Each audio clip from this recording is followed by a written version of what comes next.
Right, we're starting a new one today. It's 4 metres by 3 metres. It's a dedicated garden office. It's 20 to 7. I've just loaded my tools in the van.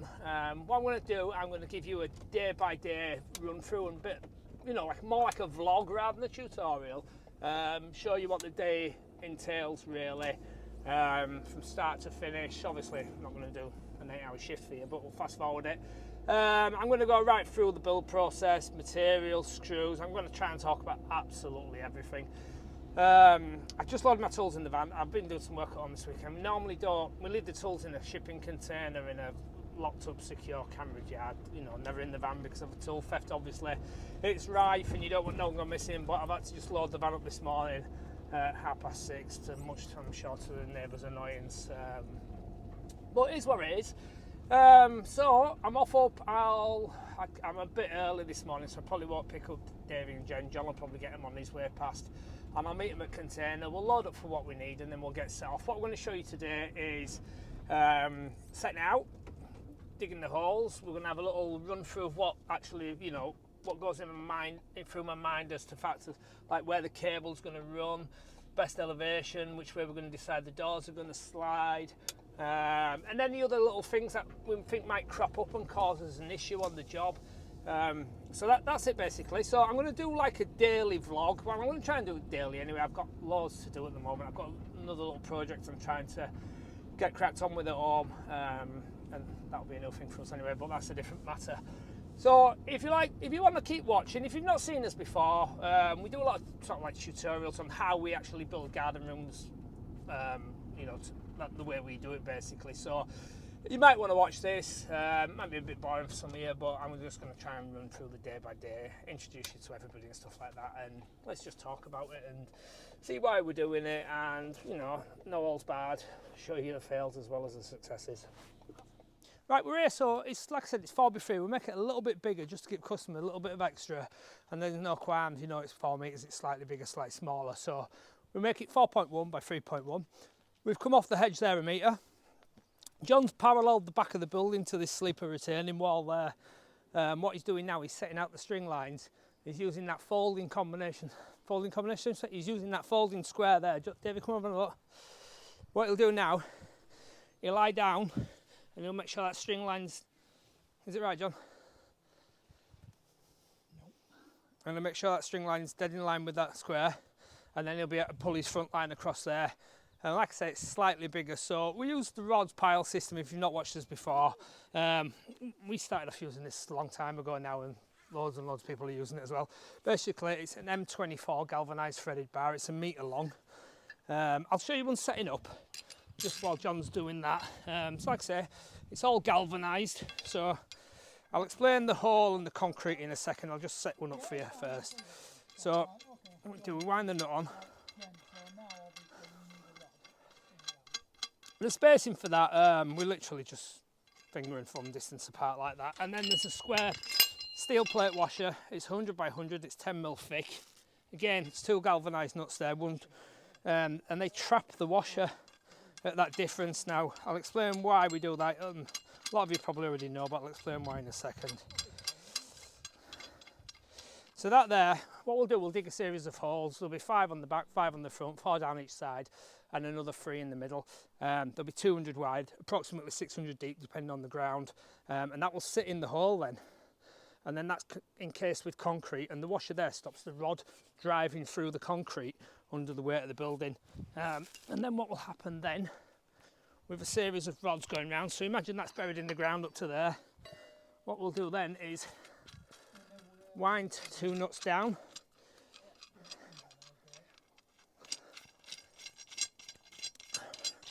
You keep watching, I should have a little thing about winding these nuts down tomorrow, if we get round to it tomorrow. So imagine there now, that's ground level. So we've levelled his nuts round, we've gone round in a ring, all his nuts are millimetre perfect all the way around. That steel shoe, it's a steel channel, it's 100 by 50, it's got 25mm hole drilled in it. That will then sit on there, and then the timber base will sit in that frame. So if that's your ground level, everything's off the ground, you've still got airflow underneath, and that there supports the full building. So that's your rod system. The ground itself seems to be fairly hard. It's practically level the ground, which is good, but these rods, and push it in now and it's meeting resistance now. So I'm not sure how much the dig will be, how easy it will be on that. What we do normally as well is get the concrete round delivered. So if Davey follows me, I'm looking at this job now and I'm thinking, we're on a blind bend down there. The concrete wagon isn't going to be happy about parking there, and we've got all these steps to go up. So what we're going to do, we're going to mix the concrete ourselves on this one. That will happen tomorrow, I'd imagine. So cable run, I'm thinking about cable run as well. So I know the consumer unit's around the front of the house. So what we're going to do, we're going to drop into that hedge there. We're going to bring the steel wide armoured and the Cat 6. David follows me, I'll show you which way we're going to plan that now. So it's obviously got a well manicured lawn, it looks nice, so we're not going to destroy that. We're going to push the cable under the hedge, we're going to drop down into that flower bed, so we'll have steel wide armoured and Cat 6. We're going to drop down through here, we'll have to dig that up. We're going to go under this decking, we're going to go straight across there, and then there's a gravel bed just at the front, and that's where the consumer unit is, and the entry point for the Cat 6 as well. So that's something we'll be doing maybe tomorrow when we're concreting the rods in. Obviously, we'll be slightly behind on this one now because we won't be getting the concrete guys in to do it. So, John's now checking the measurement of his building. He's checking it square and he's happy with that. What he'll do now as well, he'll put another string line straight down the middle. So the idea behind that set of rods is there'll be one there, one there, one there, and one there. And that will take the bounce out of the floor because obviously you're limited to your 2.5 in height. So we have to use smaller timbers, and the table spans don't allow us to use the size timbers that we should be using, so therefore we're going to put in almost like a sleeper wall, but it'll be sleeper rods which will take the weight and the bounce out of the floor. So what we're going to do now, we're going to make sure this is square and we're happy with that, and then we're going to crack on making them rods, and then we're going to start digging. A lot of people say, why don't we use post hole auger? The reason is, like, we've only ever come across a couple of jobs where we would be able to use it. Generally the build's tight to a hedge, so you've got roots. Often there's a lot of bricks and rocks in the ground, but this particular build, it's a nice lawn, you think it'd be easy, but if Davey has a look here, look, you can see there we've got about 6 inches topsoil and then the rest is hardcore. This ground's actually been built up previously. I mean, you can see the different levels, so, and if David looks at the house there, it's dropped down on another level as well, so I guess at some point they've landscaped it. That concrete, that stone is being whacked and compressed at some point, so it's quite hard digging. We've had to get the breaker out as well. You can see John's on the graph there. The grafter shovel basically is a long shovel for digging a hole like that. What we've done with our grafters, we've cut the lugs. They normally have a little lug on there which extends your foot part there as well, but we cut ours off simply so that it goes in the hole without catching, and if we're digging close to the sill at a later date, if the building's already in, then we're not going to catch the building with the lug on it. But you can see John there, look, as he goes down, I don't know if you can watch him there, it'll sort of release his grip just before it makes contact. I don't know if you can see his technique there, look, he sort of just releases it. If you don't release your grip just before it hits contact and it hits some hard, it just shocks right up your arm and it does hurt, doesn't it, John? Jen's on post hole shovel, yeah. Davey likes to call them lollops, no idea why. It's a name he's made up. Right, so you can see there, look again, John's breaking it up. Jen will jump back on it then, it's hardcore, and she'll get it out with that, with the post hole shovel, and they'll work their way along. These ones around here were particularly tough. You can see there, you see that, Davey? Let me move that string there. You see how hard that is? Look, it's been really compressed and whacked down at some point, so we had to get the breaker out on that.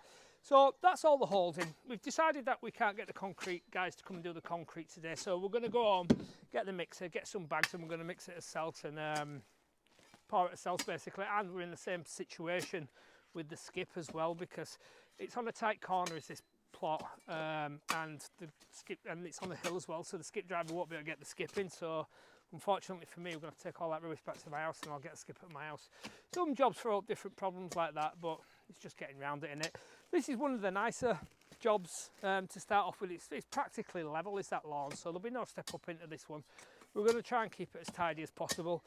John's come up with a suggestion that we're going to drop the concrete low and then we're going to cut some turf out of there and repair this turf, because obviously you'll see that part there.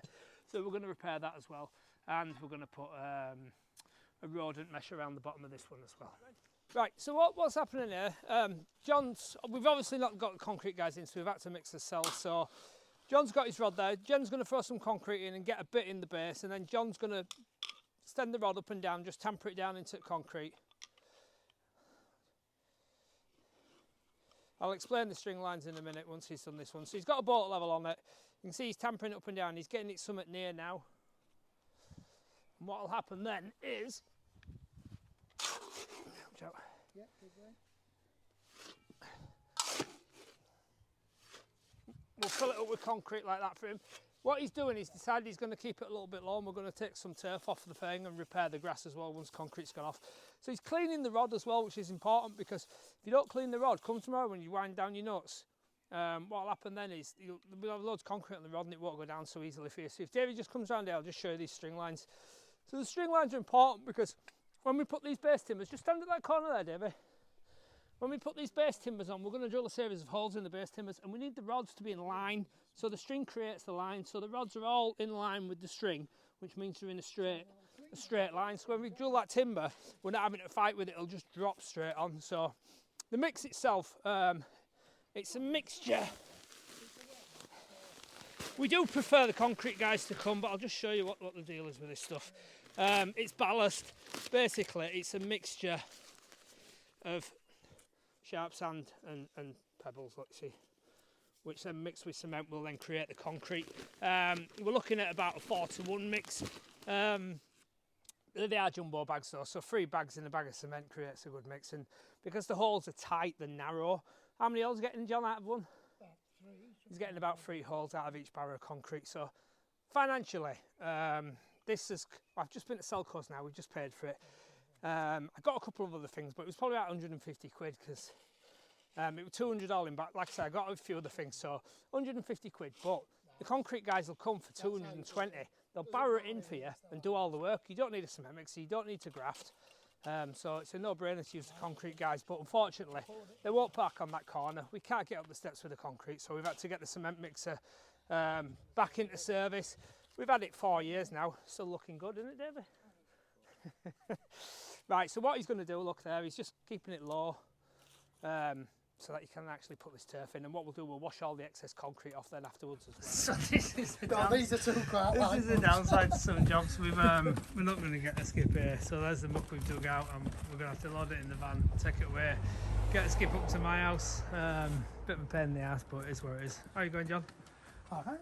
So the timing is actually working out lovely on this. The insulation has just arrived, so they're going to bring that round now and get it stretched out on lawn up here. We've stretched out the steel wide armoured as well, see if we've got enough on a half roll we had. I've done probably nearly 40 odd metres there. What we're going to do, we're going to lose that in the hedge. If everybody starts screaming, there isn't actually a depth that cable should be buried. It should just be safely.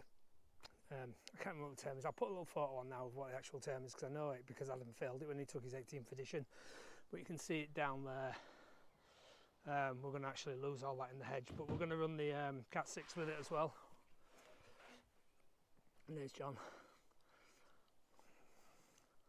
So to get all this round, then we're going to go back to mine, get rid of all this rubbish and get this site cleared for tomorrow. Timber delivery will be here first thing tomorrow, so we can crack on and actually get the base down. Right, that's your 4x3.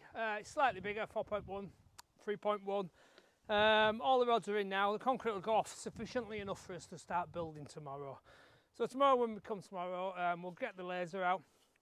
We'll wind down the nuts. I'll show you how to do it with the spirit level as well. And we'll get this site clear and start to get a base in. We're going to put a weed membrane down as well. And we're going to put a rodent mesh as well on this particular job. Okay, so that's day one. And before I go as well, just have a little look at this video that I'm going to drop in now.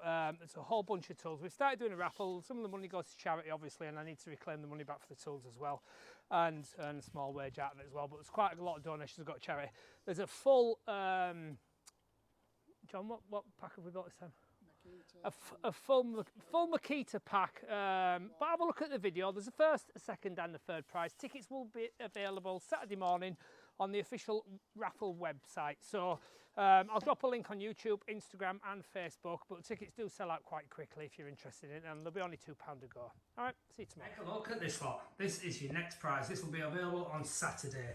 Let's run through it. First prize is all the Makita bundles. So we've got Makita 305mm cordless slide compound miter. So it's battery operated, you don't need to plug the baby in. We've also got a twin pack of drills. We've got hammer drill and impact drill, a combination drill rather. We've also got a router. We've got a charger, we've got 2 batteries. There's 2 batteries in that baby as well. We've also got stands for the saw. We've got a sight radio. We've got a power planer.